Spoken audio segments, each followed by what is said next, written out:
pleasure to have David Rubin here for our first invited speaker series of the year for the Urban Health Collaborative. And so planned out, so this will be our invited speaker for the fall.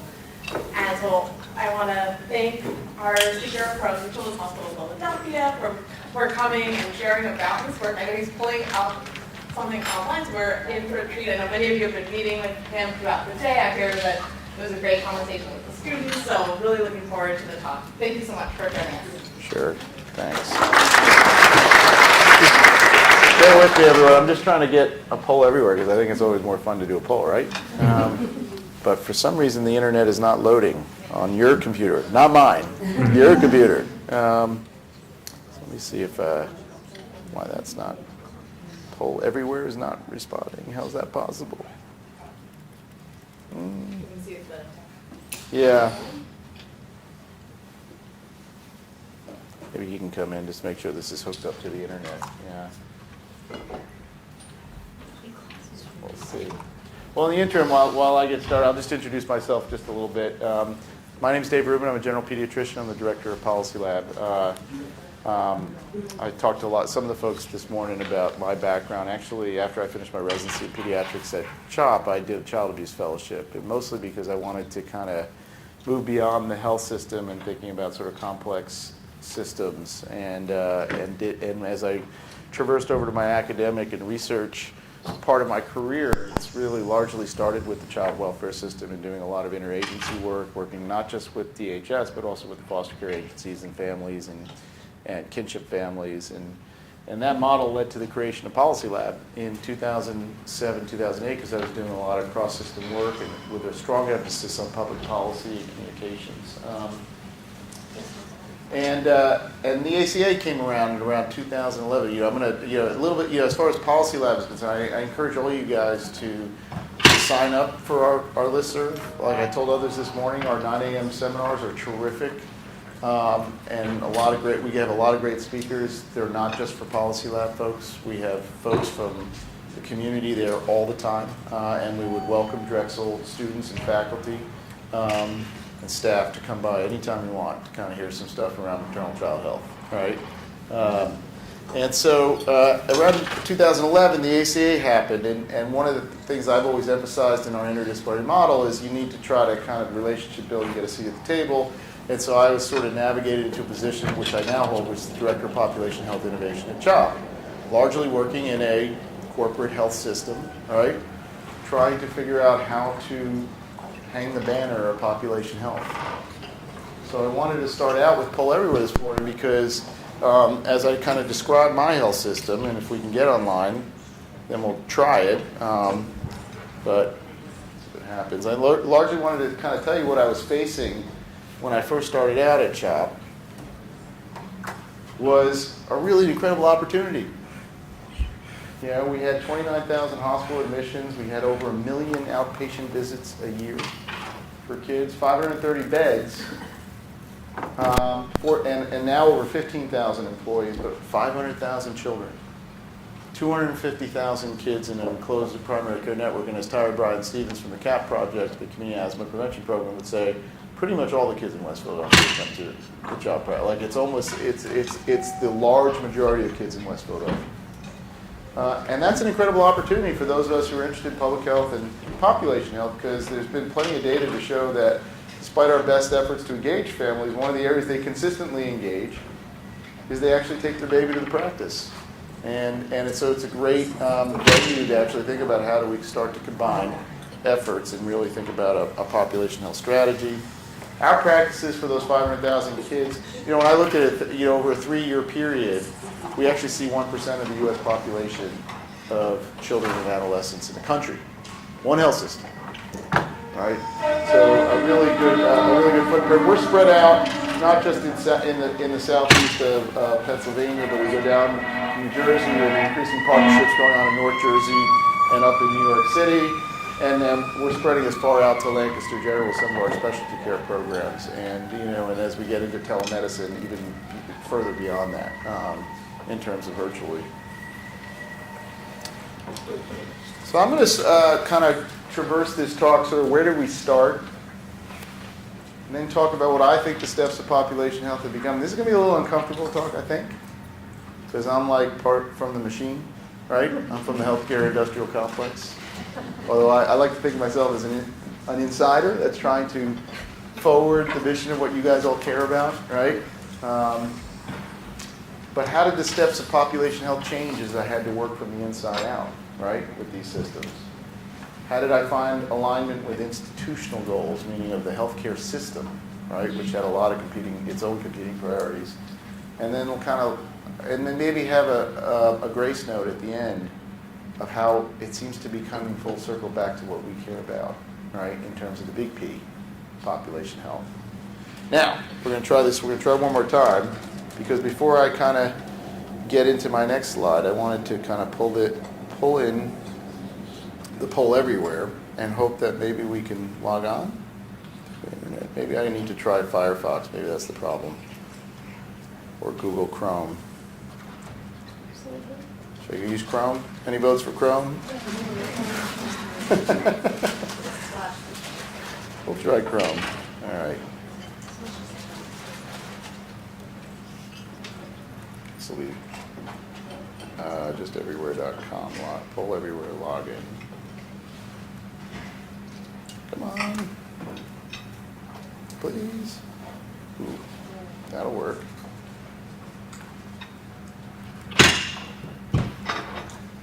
You guys ready with your phones? Now, like most academics, I didn't have the budget for the 700 people, so the first 40 you get on their phones are the ones who are going to use polls. All right?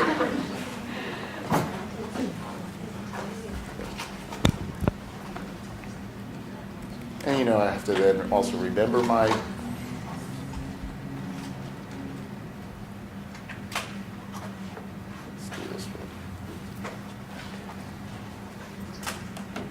expand on this. We're going to go full screen. Oop, let's escape. 1 second, I got to activate it, right? We're going to activate this poll. We're going to go full screen. It should tell you if it does correctly, right? Did it tell you how to sign up for this? Poll's locked. Oop, it has not. It's poll's locked. Didn't take mine. That's because I'm using an IBM computer. Apple's. Now it looks like it's activated, right? Oh, click the lock. Lock that. Now activate it. Show responses. And we'll go full screen. And here we go. You guys have done this, I think. That escape thing should go away. Text David Rubin 404.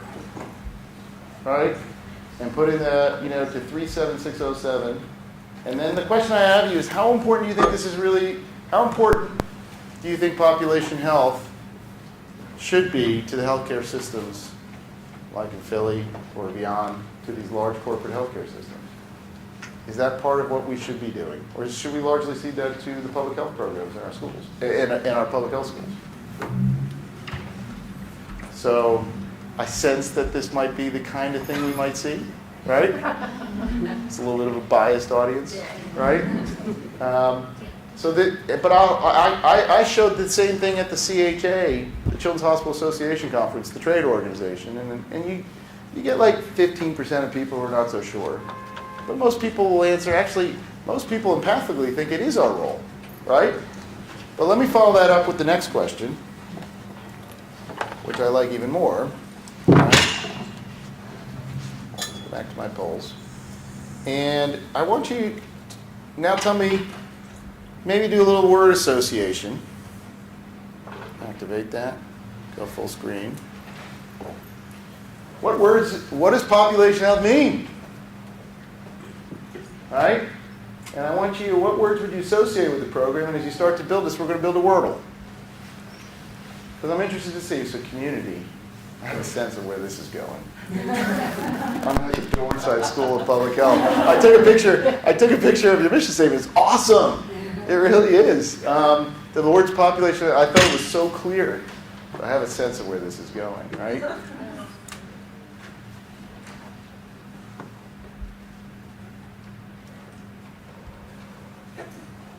I'm going to share with you the Wordle, the healthcare Wordle for this, all right? This is on the spot, because it's kind of cool to see the differences of how the School of Public Health views what population health is versus what the folks at CHA did. All right, so I think it's kind of settling. I think we probably got some, saturation equity. I mean, this is just terrific. In fact, Lauren Whalen's our communications director over at, she wanted me to take this picture. We are texting, live texting, or will be texting our experience here. Thank you. Great, let's put up that Wordle, all right? So you guys have some really good stuff on there, and it's exactly what I'd expect you to. You're very focused on the big P, population health, the determinants, right? And it's not health care. It's about these other health and well-being outcomes and these other systems. Now let's just for sake of just seeing the difference. Just trying to find. I had 2 talks that I had open. Where do I find that Wordle? I thought I opened both. How do I find the second one? Usually you see both your talks, right? So I'm on this slide. So yeah, I brought up the Wordle because I wanted to show it to you guys. What's that? Go to Firefox. Is that where it was? I'll just leave it here, right? Because it's open. It's a little different. All right? This is kind of interesting. We could do like who's my mixed methods people here? We can do like a serious transcription of those 2 Wordles, right? Wow, they focus on complex. I think you see some things in there. Where's the word equity in here? Equally. There, I guess, right? Small, right? Prevention. You start to get the healthcare themes. You got community up there, collaboration. Quality is a big thing in the hospitals these days. Coordination, right? Oh, equitable, I did see that one right there. So it is, some people were thinking about it, right?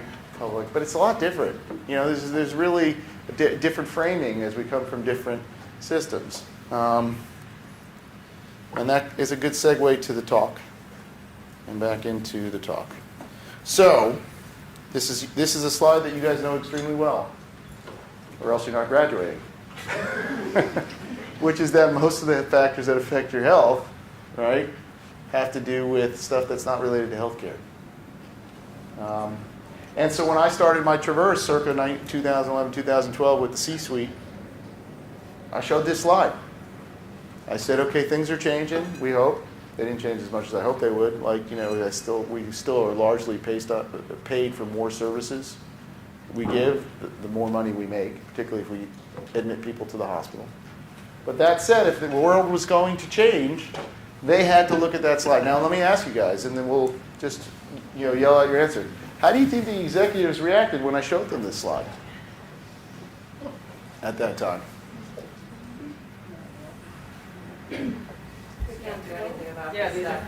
We can't do anything about this stuff. We care about this stuff, but we can't touch it. What else? Not our training. Too expensive. Yeah, this is we've got competing priorities. We have to be the world-class institution for a kid with complex congenital heart disease. We can't do everything. The biggest one for me, this is in our turf, because what are the boundaries of our responsibility as a healthcare provider to do these things? There's almost a limitless boundary as you start to go below the tip of the iceberg, right? And so I got the Maggie Simpsonized, right? There's also the question of who owns population health. It's who owns the promise zone, right? I mean, anyone who's doing it, and the reason why I brought up the promise zone is the integrator function. How many turfs are you going to step on? Many, right? And everyone has fiefdom, right? So when you're trying to bring it all together, you got finance, you got strategy. Everyone thinks they're doing a little bit, because you got the issues of how the contracts are going to look, what's the strategy, how we're going to operationalize these things. Everyone was doing a little bit. They were dabbling, and everyone thought they owned it. So I didn't make a lot of friends either, because who's this new guy coming around talking about pulling it all together into some master strategy? So we met some resistance, a lot. And even to this day, I think it's always an uphill battle, but also a little daylight. And this is sort of the economic forces at work. How did we find the daylight? Through grants and innovation. So we were a participant in some of the larger CMMI grants around care coordination for kids with special health care needs in the Medicaid program. Technological advances. really changes to the electronic health record that's now allowing us to really think about how we appraise risk, and often sometimes with social determinants alongside biomedical factors, right? Market changes to the degree that we're going to start contracting in Medicaid that holds people accountable for how we take care of kids in the community and families in the community, or how we might actually be able to reimburse for services provided to a mother for depression in the context of taking care of a child, right? I can't emphasize enough, it still required people bold enough to take a chance. Leaders who were willing to say there was a saying that they used to circulate around healthcare, and it still does. It's called no money, no mission. The idea that we make tons of money so that we can afford to pay for the kind of programs that go out and work in the community. But it's a very slippery slope to go from no money, no mission to no money, not mission. And a lot of the problems we see in healthcare today are related to the fact that everyone's on annual revenue cycles, and they have a hard time getting to yes for programs that I think are very important to the overall health of the communities that live around these health systems. But yet they're not courageous enough. And so we were fortunate to have a few people bold enough to take a chance. Those talented colleagues have been there forever. You guys kind of probably collaborate with a lot of them through Dornsife. You've met them all, right? But they were all sort of isolated and siloed away. And I think there was this quality improvement. You saw quality improvement on the Wordle. This quality improvement, the idea of improving it and proving it, right? Was a concept that we were going to have to hold near and dear in our population health strategy because of the boundary question. You can't just you have to show me that it kind of impacts our return on investment, however they define their return on investment. So a lot, playing the inside game was a lot of learning how do I advance an agenda to try to get us closer to what you guys care about, but at the same time appeal to the executive whose motivations and values were a little bit different. So yep. Mm-hmm. I always have questions like what kind of motivation do the hospitals have? I'm going to tell you. For prevention, if it's not going to be bringing revenue, because if less people are sick, I mean less patients in the hospital. I'm going to give you. That's the rest of my talk. So I'm going to tell you exactly what it was. All right, but just bear with me for a couple minutes. Right, you'll see it by. So now I fast forward. We're an early adopter of Healthy Planet in Epic, which is the suite of tools. And if you actually know how to use those tools, can do a lot of amazing work. Even to community service providers, they have Epic links and to actually provide some level of conduits and connectivity back. And it's very complicated, but if done the right way, I'm going to demonstrate to you can actually improve families' lives. Right. Evolving programs for care coordination and increasing numbers of integrated care teams.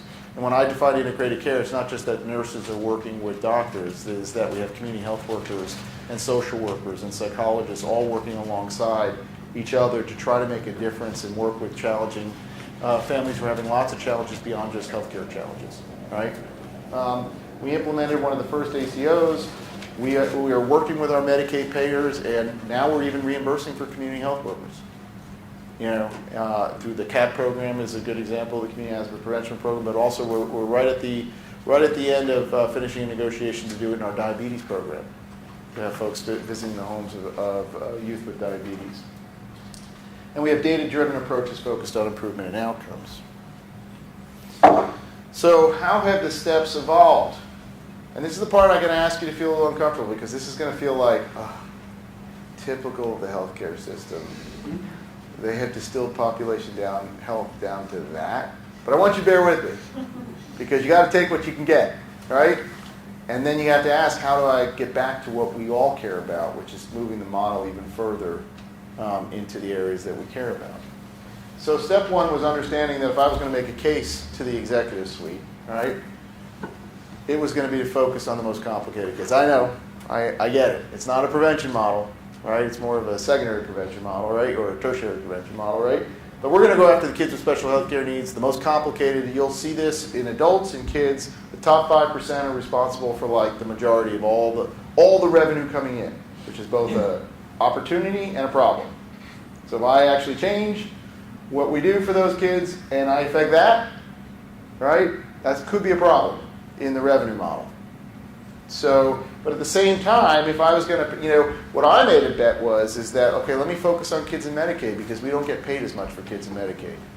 So if I can get kids with Medicaid out of the hospital, and if they're expecting, in the beginning I was all about the ACO contracts, the accountable care organizations. And I thought that because they couldn't turn the light, my original strategy was if they couldn't turn the lights on overnight, then they needed someone like our teams and our integrated care teams to be able to give them the experience so that when the contracts changed, they would be prepared to create value for families because they have all these community integrated care teams working in communities. And they'd have the technology to a level, they'd have the partnerships, et cetera. Lo and behold, I think if you're hitching your wagon to insurance companies and the way they contract with providers, that changes almost every year. And I'm not even sure that this year's word, a couple years ago, was accountable care organizations. You're at the word du jour of what the contracting strategy. So that was never a good strategy because our health system largely ceded that I'm not even sure we're ever going to be pressured to go into these ACO contracts. So it didn't resonate with them. But I said, well, let me look at these top 7%. Let me look at these top 5%. I wasn't looking at the kids who were expensive in just any one year. I was looking at the kids who were expensive every year. Like they're just consistently expensive to the health system. And we looked at their comorbidities, and a high proportion of kids with asthma, almost all of them had some level of behavioral health or intellectual disability, right?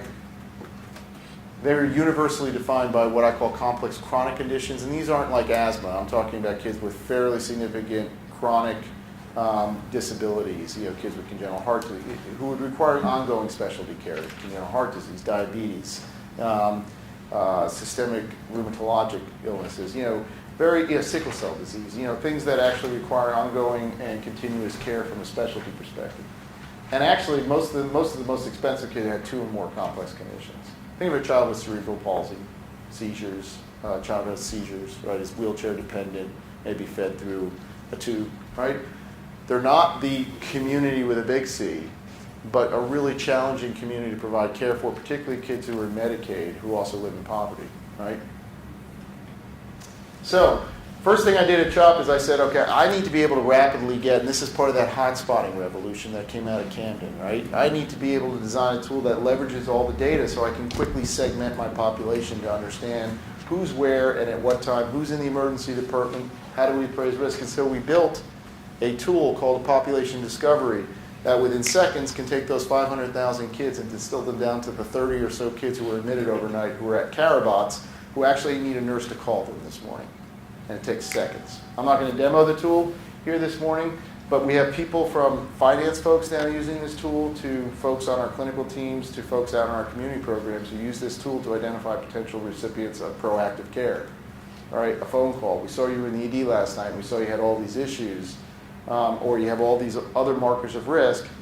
Is there anything we can do for you? We see you have a specialty care appointment coming up next week. Can we help you with transportation, or to actually get ahead, because get away from that office visit being the moment of intervention. For Healthy Planet for us, which is the tools that Epic actually deploys within our electronic health record, it's not just about the technology. This is a real quality improvement process. I have created quality improvement teams. Some of you know Lee Wilson. She's one of the folks who does this work, where I've taken interdisciplinary public health perspective, combined that with a tech programmer for Epic, and then sat down with these integrated care teams in a quality improvement framework and say, let's talk about what you're trying to change. For our earlier, it's like get kids out of the hospital, right? And then we'd say, well, social worker, what are you doing? Community health worker, if we add you over here, what's going to be your role in this team? We can identify workflow and drivers that actually we believe that these teams together, in a very creative environment, thought could keep kids out of the hospital, and then we could design what we call reporting workbench solutions, or the reports that they receive, so they can identify the patients they would work with, whether they're a dietitian or social worker or community health worker. So there was a real fidelity to this process. This is what Healthy Planet looks like to a provider, whether a nurse or a social worker or a community health worker. It's just it's like a big spreadsheet that's constantly refreshed. We tend to have look backs: who's in the ED, who's in the hospital, who's got upcoming appointments, who are we worried about, who's been no-showing. And then everyone's joined with a risk score that's developed by those clinical programs based on how they think categorically. We don't use a lot of machine learning predictive analytics because most clinicians, and I use clinicians very broadly here, from our community health workers all the way up to our physicians, they think in categories. When they're doing their daily work, they're like, yeah, I'm worried about the kid who hasn't been in school and has no-showed 3 times to their appointments. Well, let's put that all in a risk score. And so that's how you think. We'll provide you a risk score that reflects the way you kind of do this. And so everyone has their own system for doing this. And as we add social determinant screening, we can actually enrich this even further and start to test how well it identifies high-risk kids. But then if you're really busy, I used to say to the nurses, my goal is not to have you call everyone on this list. My goal is to say that at the end of the day, you call 3 families who answered the phone call with, thank you so much for calling us. We were in crisis, or we could have been in crisis, and your call really helped us. And it was great to know that someone was out there really looking out for us and helping us get through that door. And so that's what Healthy Planet looks like. We had a couple of grants I told you about. We started with the CMMI award. I think that was a catalyst. The CMMI is the Center for Medicaid and Medicare Innovation that was brought about by the ACA. Not a lot of folks talk about that in policy circles, or you don't hear that on the news. But I thought of that as the engine of innovation for the ACA, at least at the health system level. We were part of a multi-children's hospital collaborative to improve the care coordination for children with special health care needs in Medicaid, as a way to kind of reduce admissions and actually get kids out of the hospital. Because of our success on that first award, we have now contracted with our largest Medicaid provider, Keystone First, on a program that is very similar just for the kids in care box on 48th and Market. There's 20,000 kids in Medicaid in Keystone First at that site alone. And we identified 700 children just in that site who needed a highly integrated team that included community health workers to wrap around them for them. And then we created an asthma population health birth group that included Tyra and started to connect the dots between her community asthma prevention program and the kids who were showing up in the emergency department over and over again. What she had was the program, remember, in siloed. And she would find kids through her practices, or if a friend called her and said, I could enroll this kid. But what we did is we took the high utilizers with asthma from the emergency department, and we got them into her program and a community health worker into that home within a week. And you'll see the results as I walk you through what we found. So I described some of these programs, and so our CARE Award, which was working with several hundred kids across not just CareBots, but across 6 practices within the Philadelphia area. Well, once we started kind of integrating the model and combining a truly integrated team and really reaching out to patients in their home, their inpatient admissions dropped. So that was great. What do you think the executives thought about this, though? I showed this to them. I said, great, we got the admissions down. There were those who didn't want to believe it, right? Because there was a reticence as to whether this was all like, even though you talk about social determinants and you talk about the needs of families in a broad perspective, I think at the large side, they weren't, because that boundaries issue and that inability to define what population health is, there was some folks that said, you don't have a comparison group here, maybe this is just regression to the mean, right? Fair enough. And so, we had to prove even more, for those folks. And so what I did is I said, okay, let me just do a run chart and look, because I focused on the kids in our practices for the CARE Award and through our earlier interventions for complex illness. And I said, well, let me just take the kids with complex illnesses who are in our practices who are defined in blue, and you can see their admissions were going down. And let's compare them to a group of kids who are using our specialty care practices in Medicaid, but were not in our primary care practices, who were getting no intervention. And their admissions were going up. So that got their eyes, but it didn't necessarily persuade them for the question you said before, because they were like, I don't know if this is a priority for me. So now I can convince them that the admissions are down. And actually, the net result of all this is a paper that's likely to come out in JAMA Open Network in the next couple of weeks about the aggregate impacts of our program.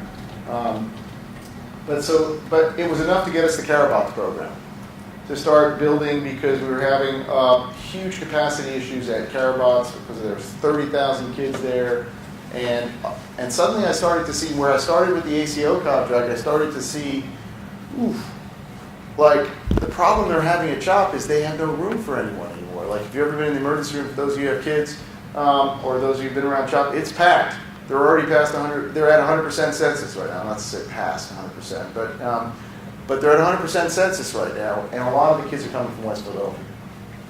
So we actually now have a few community health workers working out of Caravans. We have, so really a lot of folks wrapping around these families in an intentional way, supported by QI analytics, and proved it to them again. So we said, let's get them followed up within a few days of leaving the hospital, get intensive proactive coordination around these kids, and we increased that as a process measure. That going up shows us the process measure we were using from a quality improvement perspective. This is what happened to their admissions. All right, they went down because we were solving needs, we were solving issues at home. And then our asthma group I talked to you about was to create what we called the high utilizer bundle, to really intentionally leverage the CAT program and the community health worker program for children with asthma around the kids that were just literally in and out of the doors of CHOP like every week with their asthma. And so when the bundle was implemented, this shows our sort of readmit to the ED or inpatient. We were at about 25% on average on our readmission data within a month. It dropped precipitously.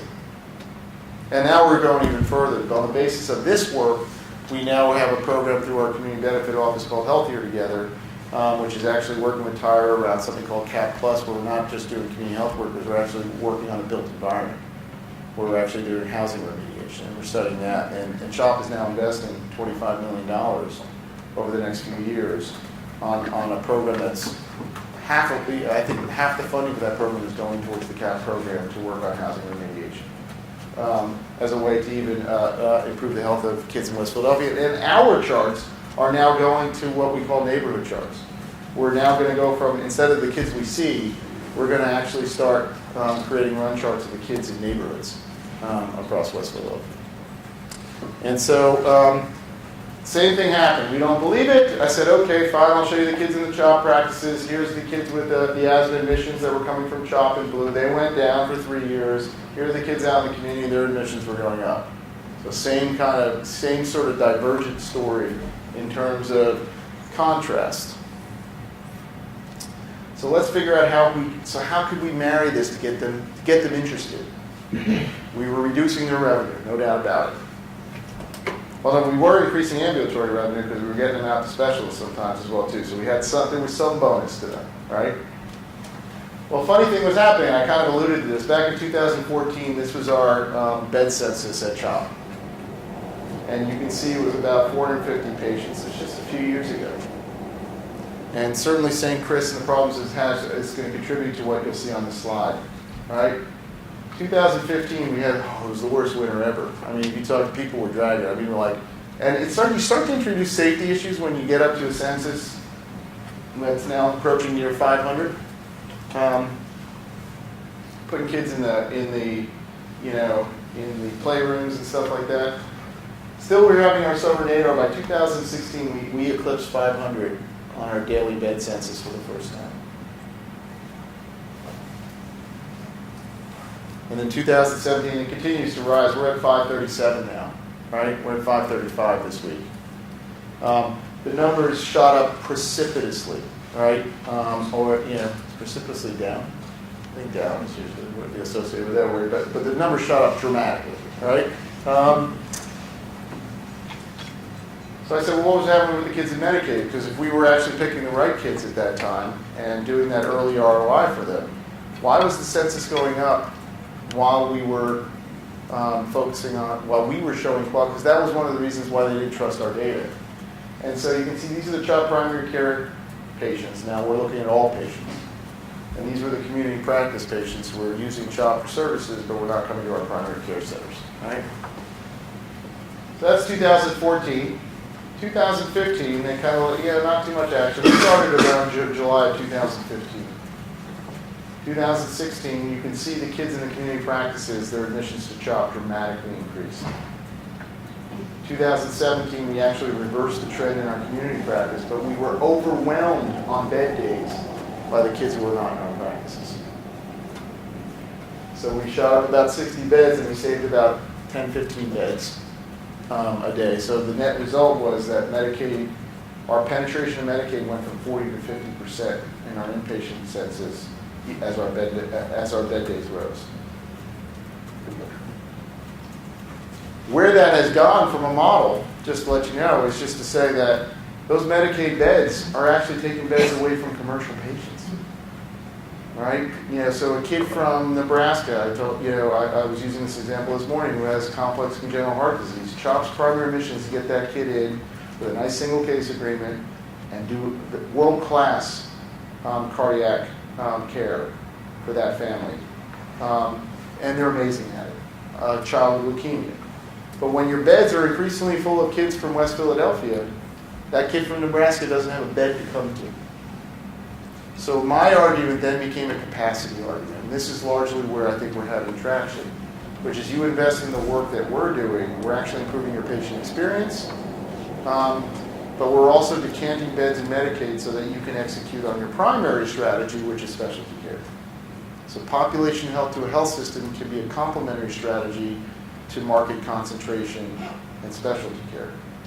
And so if I can replace a bed of a kid with Medicaid, average room and board is $3,700, with a bed that's going to get me $5,000 to $7,000 on a commercial kid, the net result is CHOP doesn't lose money, or a health system, not just CHOP, but an adult health system, doesn't lose money when you decant a patient with a variety of issues that extend beyond health care, right? They actually make money because they're going to replace that bed quickly.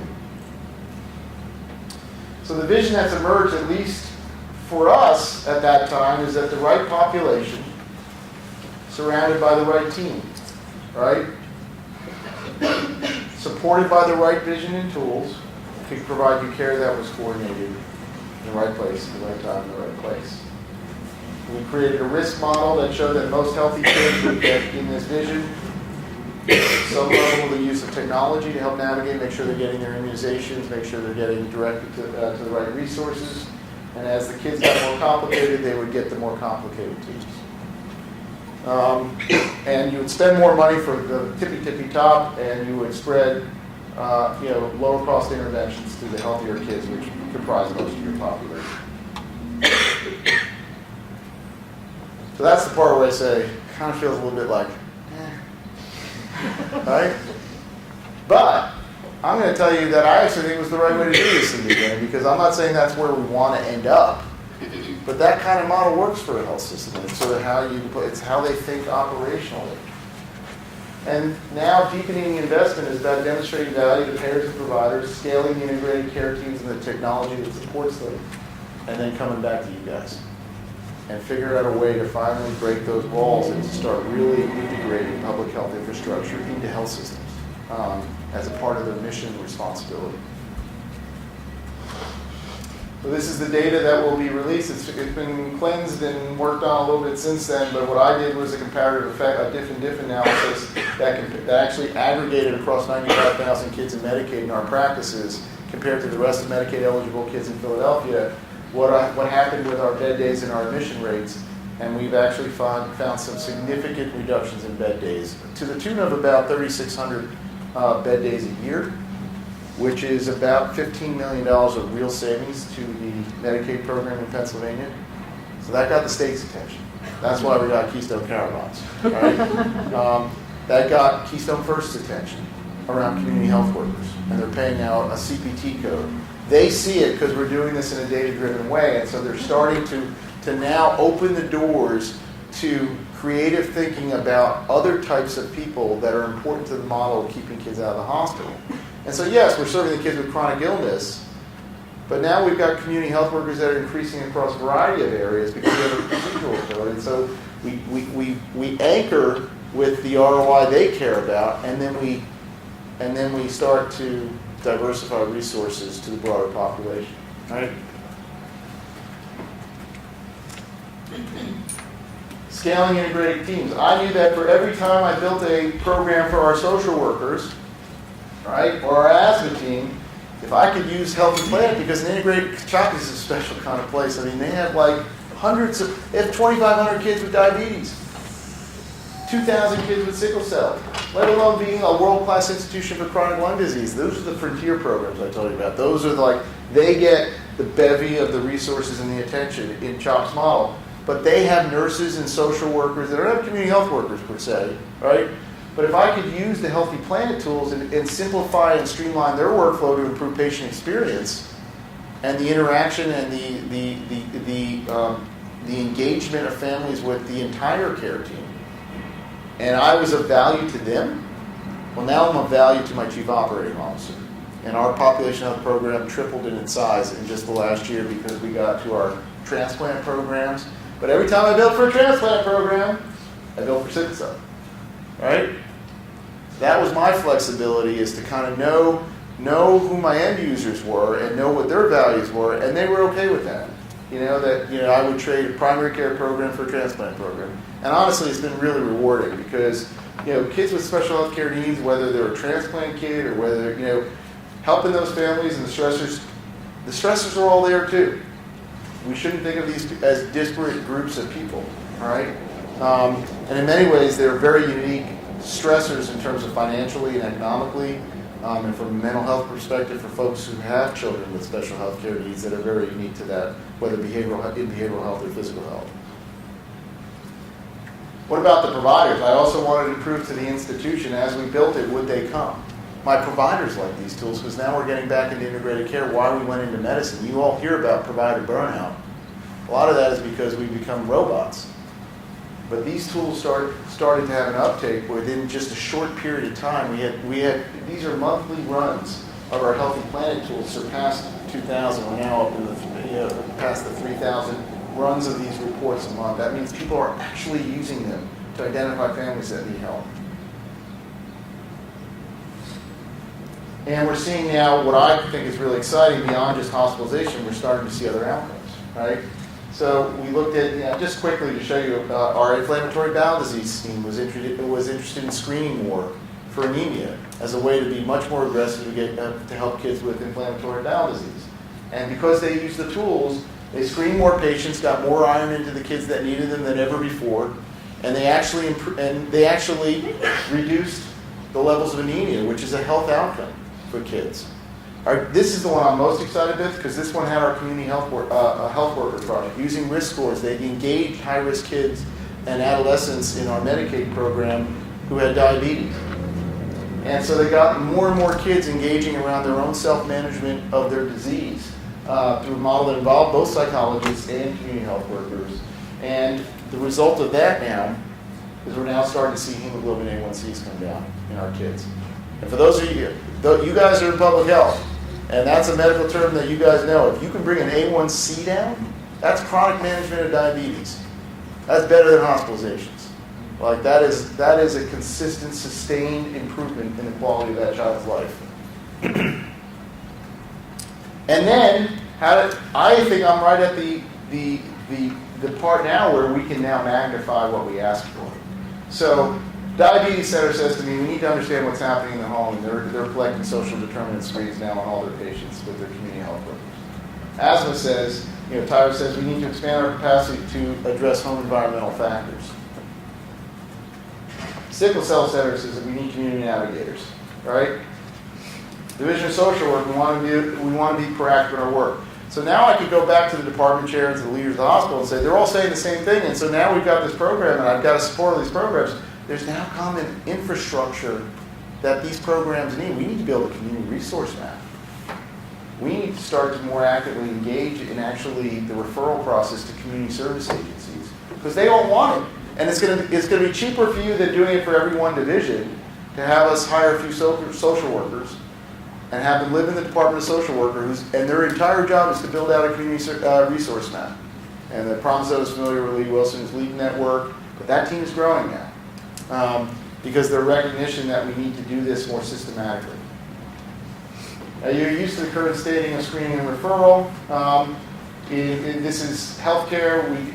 Largely because we were siloed, you had people doing different types of screening for social determinants in different places, right? So you had community agencies on the right here, all the way to our emergency department. But we were duplicating screening everywhere, and so if you asked me a couple of years ago, this is what it looked like. And then we're not even involved in the promise zone in this one, right? But Amy, you're familiar with this, right? So just the fragmentation is just overwhelming, the number of places that people get screened. So we started to take our tiered service delivery, we started to play with it and say, what does it look like with regards to how you do social work in a hospital? And so thinking about how we might standardize screening and referral working with Aunt Bertha, which we've now contracted with. You guys are familiar with Aunt Bertha? Many of you guys, they're a technology contractor. Camden Coalition used them. They build a resource map based on zip code of all the community services available in a community, and allows you, when you're working with your clients, to know exactly what resources in their area, and actually it can be a self-navigating tool. And so all the way up to more intensive multidisciplinary intervention with community health workers. And the community health worker program has now been operationalized to be in the social work department. That's a big win. It's a recognition that these employees are here to stay. And so so this is what Aunt Bertha. This is their logo. Aunt Bertha is supposed to stand for that aunt in Texas who, in the dysfunctional family, who everyone goes to, who seems to know how to get benefits, right? Sort of like community. It's sort of like a benefits data trust, but in the family, right? But anyway, they'll have geography and lots of self-navigation. They've got some really exciting stuff going on with how you actually identify whether a service is received from families. It's sort of similar. They're part of that revolution, Unite Us and Healthify and all these other technology solutions that are trying to help make it simpler to refer and navigate people to community resources.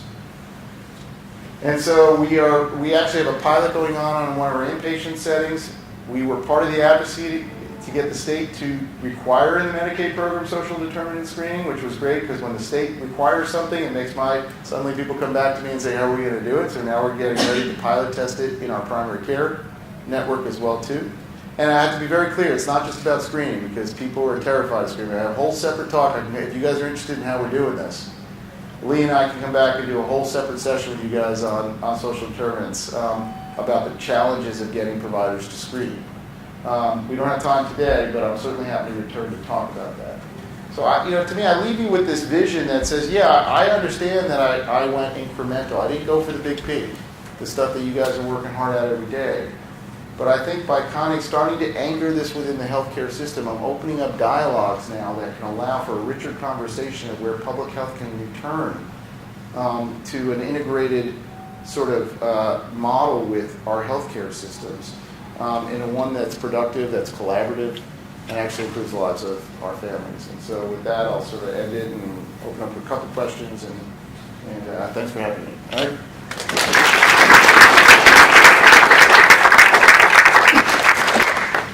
For those children in West Philadelphia who are receiving primary care outside of the shop, I would bet that most of them are getting their care at fairly qualified health centers. And they're representing that population that when needing inpatient care coming to CHOP. Have you thought about working with the FQHCs in that area to try to see if they could build on or implement the approach you've taken in a way that would also lead to fewer admissions among that population? Absolutely. I think there's, to me, that's the exact next step, is to say if you really want to decant patients away from the inpatient unit, you got to let us start working at the neighborhood level. And when we do that, we have to work with our FQHCs. So that's what's going on right now. That's the stage I am in right now. It also gets to a larger investment of our, many of you are familiar with community health needs assessments and the requirements for nonprofit sort of direct investment in communities. It's largely been a sham for most of my professional career. Like, it's not real. For the most part, hospitals, nonprofits were basically, and I'm not just talking about in Philadelphia, it's everywhere, we're basically itemizing uncompensated care to folks who are uninsured as the great their community benefit. And then I would get you get an email around community benefit time, which would say what grants were you on, and so they were double dipping on grant funded research and calling it community benefit. So, our team has actually looked at sort of when the Medicaid expansion happened. I hope that maybe there would be more direct community investment as a result of them not being able to claim uncompensated care, but all they did was shift to unreimbursed Medicaid. So it's very transparent. There wasn't any increase in direct community investment, which remains on the margin of most health systems. So we've been stewarding a discussion over the last year, and the reason I bring that up is around the community health needs assessment in Philadelphia. And I think where the innovation is happening is trying to get that process back into, to have the health department take control of that process, and the more accountability we can get there, I think a solution to the sustainability of promise zone work, to a lot of the community needs outside of healthcare, is to get a real commitment to have the public health department develop a community health needs assessment and then have these systems do direct investment into that plan. And that's going to take political leadership and will from the city and the state to say, if you guys aren't going to do it, we're going to hold you responsible for your nonprofit responsibilities. And then maybe we're going to be talking about pilots again, these payments in lieu of taxes if they don't. But that takes political courage, and so we can advocate for the process and then hope that we can get to a day where we can actually get much more sustained investment into public health infrastructure that's actually supporting the overall health of our communities. You make it seem so easy. It's not. I know. So what's the hardest sell? Where's been the hardest sell or the biggest barrier institutionally in doing I almost said something, but I was like, I gotta be careful. I know you're being recorded, so be careful. You know that, right? You know that. I still think my hardest sell, I think in two places. It's still the executive suite. They have competing priorities, and so I know they're not going to be actors alone. There's very few people that have the will and the vision to say, look, I'm going to intentionally lose money to do the right thing, right? Particularly if they're on annual boards or whatever. I think I have a frustration all at the, to me, I think this is largely a regulatory issue. When we talk about Medicare for all, or we talk about universal insurance for folks, that's rocket fuel to a system that's spiraling out of control. The real problem is we're charging too much and we're focusing on the wrong things, right? We need to change the fiscal dynamics, and until our state, for example, takes control of its Medicaid program to an extent that says not just that we're going to deliver value to 30% of our clients, whatever that means, but we're going to demand certain things out of our contracts. Financial levers will change systems. When they said every system will be required to collect information on social determinants of health, we can argue all day whether that's going to be crazy because no one's prepared to do that. The moment that happened, conversation started. And investments started to happen because we had to do it. And that's the kind of levers. And so I have some frustration from our administrative leaders at the state level, and sometimes at the city, not individually. It's more of like it's an inertia that has set up, but I think the real change agents are the ones who are going to take the leap and recognize that if we change the fiscal levers and we combine that with some level of vision, that we're going to actually start to see the walls start to break down in terms of what the overall mission of our healthcare system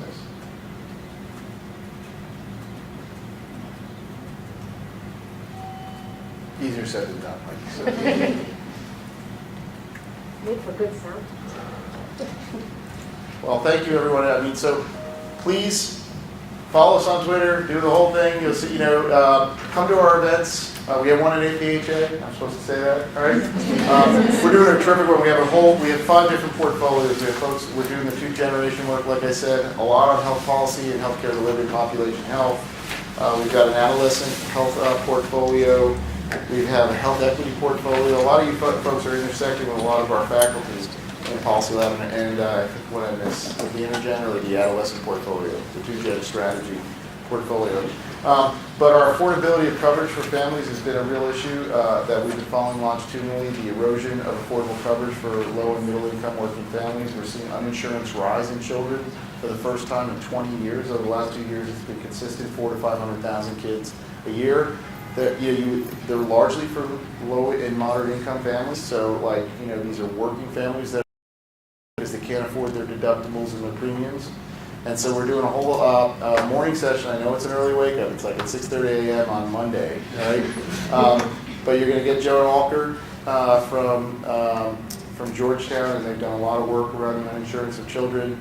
You're going to get Kathy Cochin, I think is her name. She does a lot around health equity, particularly a focus on immigrant communities. We're going to have someone from the state, Doug Jacobs, who's working in the innovation programs at the state. So I think it'll be a fun panel for folks to partake in if you're interested in children's coverage and coverage. So thank you.